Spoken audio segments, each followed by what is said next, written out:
16 bab. Pərisilə bilən Saduqi dini iqmitikilə Həzreti Əysa'nın yeniği kelib, onun Xudo tarafından əvətilgəlgin sınab beqish məqsədində onundan bir karamət göstərishni tələb qilishdi. Həzreti Əysa ulağı mundaq dedi: "Kəşqurun sizlər ufqda qızıl şəfəq kögününlərdə əti hava ochiq bo'ldi deysizlər. Ətigəndə bugün osmonning rangi köküş qızıl və bulutluq, hava buzuldu deysizlər. Osmon rəngini düşəndirələysizlər-yu, bu zamanda yüz beriyotgan alomatlarni düşəndirəlməysizlər. Osal və vafosuz kişilər karamət ko'rsat debli turdi.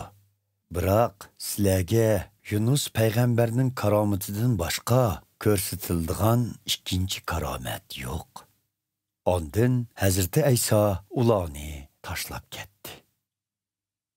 Shogirdlar ko'lning u qetiga o'tganida non elib olishni unutgan edi. Hazreti Ayso ularga: "Hoşyar bo'linglar, parislar bilan saduqiylarning echitqusidan ehtiyot qilinglar" dedi. Shogirdlar bir-biriga: "Non akamligimiz uchun shundoq da'vat kerak" deyishdi. Ularning nima deyishayotganligini bilgan Hazreti Ayso mundaq dedi: "Ey ishonchi ojizlar, nima uchun non akamliginglar to'g'risida so'zlashsizlar? Texchi tushunmadinglarmi?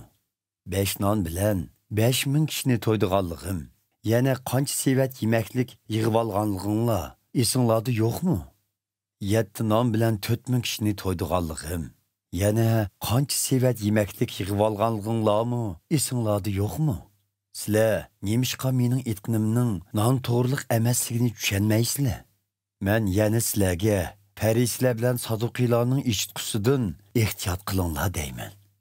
Shogirdlar shundala Hazreti Aysoning o'zlariga nondagi echitqudan emas, balki parisiylar bilan saduqiylarning echitqusidan, ya'ni soxta ta'limdan ehtiyot qilishni aytganligini tushunib yetdi. Hazreti Ayso Filip Qaysariyasi rayoniga kelganida shogirdlaridan: "Kishilar inson o'g'lini kim deb biladi ekan?" deb so'radi. Shogirdlari: "Ba'zilar sizni cho'mildirguchi Yahyo, ba'zilar İlyas payg'ambar va yana ba'zilar Yeremiya yoki boshqa qadimki payg'ambarlardan biri deb biladi-ki" deb javob berdi. Hazreti Ayso ulardan: "Sizlar-chu, sizlar meni kim deb bilasizlar?" deb so'radi.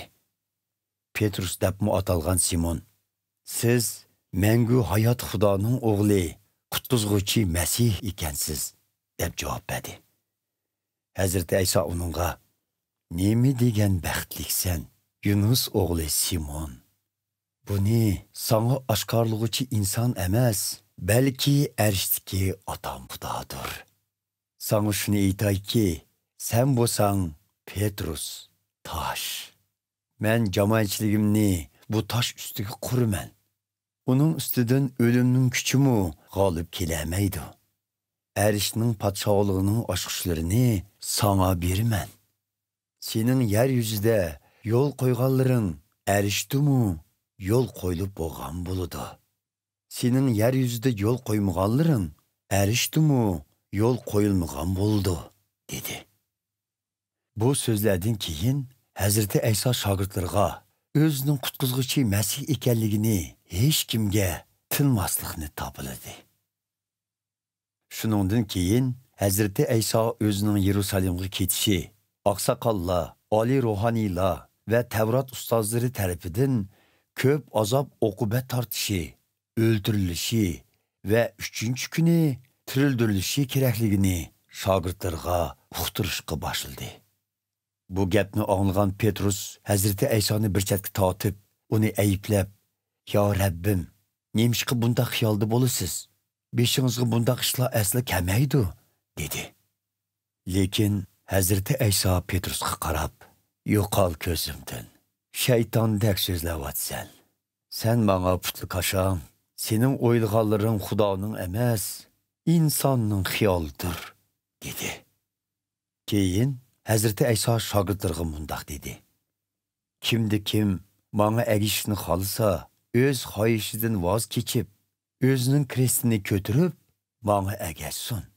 Chunki o'zi uchun yashaydiganlar aksicha hayotidan mahrum bo'ladi" Biroq o'z xohishidan voz kechib, mening uchun yashaydiganlar hayotlikqa erishidi.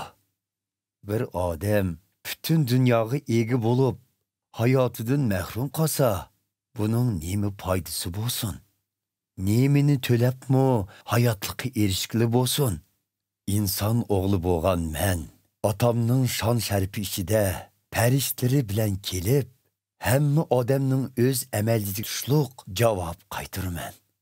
Bilib qo'yinglarki, bu yerda tug'anlarning ba'zilari inson o'g'lining o'z podshohligi ichida kelganligini ko'miguncha o'lmaydi.